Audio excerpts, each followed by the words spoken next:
Hello, my name is Kate and welcome back to the channel. Feels really weird not having two dogs here. You wanna come up? You can come up. Oh, there we go.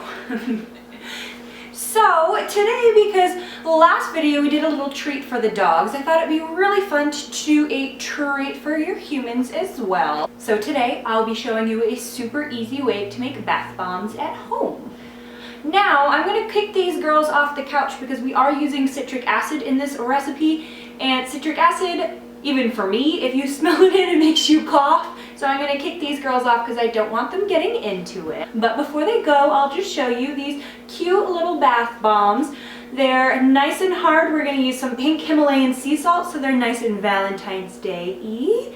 And you can either make big ones like this, or little babies. Those little babies are perfect if you wanted to give them out as gifts. I popped a bunch of them in a mason jar with a big bow on it. So great last minute Valentine's Day gift. So first off, you will need some silicone molds. I'm using hearts here. I have a bunch of different ones.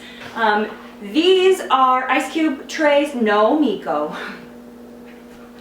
These two are ice cube trays from IKEA, but you can also get them super similar online on Amazon. I'll link all of those below. And then I have nice big ones. The reason why you want silicone ones is so they can easily smush, so when you're trying to get your bath bombs out, they won't break apart. Next, you'll need 2 cups of baking soda, 1 cup of citric acid. You can get citric acid online, or you can get it at the bulk section. You can get it bulk from Whole Foods, stuff like that, at your local grocery store. Then you will need a cup of salt. I like the large grain salt.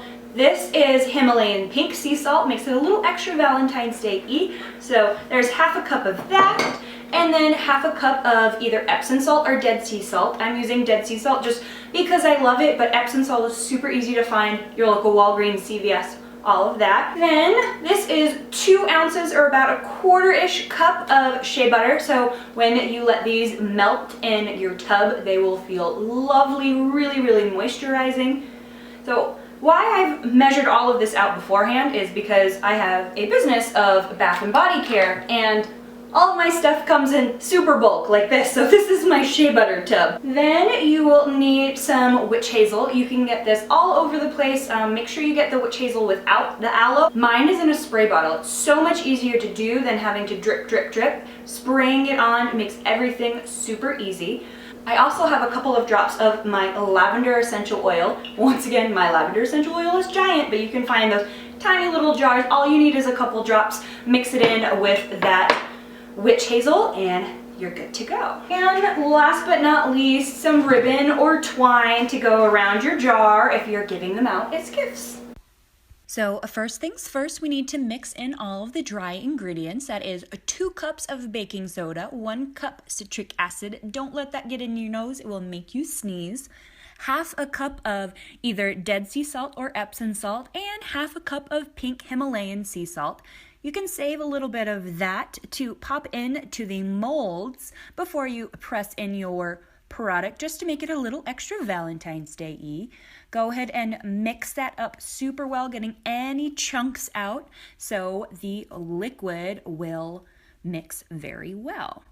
Next comes the shea butter. Go ahead and melt that down, and if you melted it in the oven like me, you'll need an oven mitt. So go ahead and slowly mix that in, just a little drizzle at a time. The less fizzy we make the mixture right now, the fizzier it is going to be in the bath later. Then we start with the witch hazel. If you don't have witch hazel on hand and you want to use water, you can absolutely do that as well. I like witch hazel because it makes the mixture fizz a little less. And as we know, that makes the bath bombs a little fizzier in the actual water. We slowly mix that witch hazel in, just a couple sprays at a time. You don't want to oversaturate. You just want it to become a little bit crumbly, so then when you grab a handful of it and smoosh it together, it stays put. Then pop a little bit of that pink Himalayan sea salt in your molds, and then slowly pat everything in super, super tight. Every handful you put into the mold, make sure you smash that down nice and hard. and repeat that until we go all the way through. Then we will let these dry overnight. If you live in a humid area, you might want to pop them in the oven, not on, just to make sure that there isn't a lot of humidity in the air.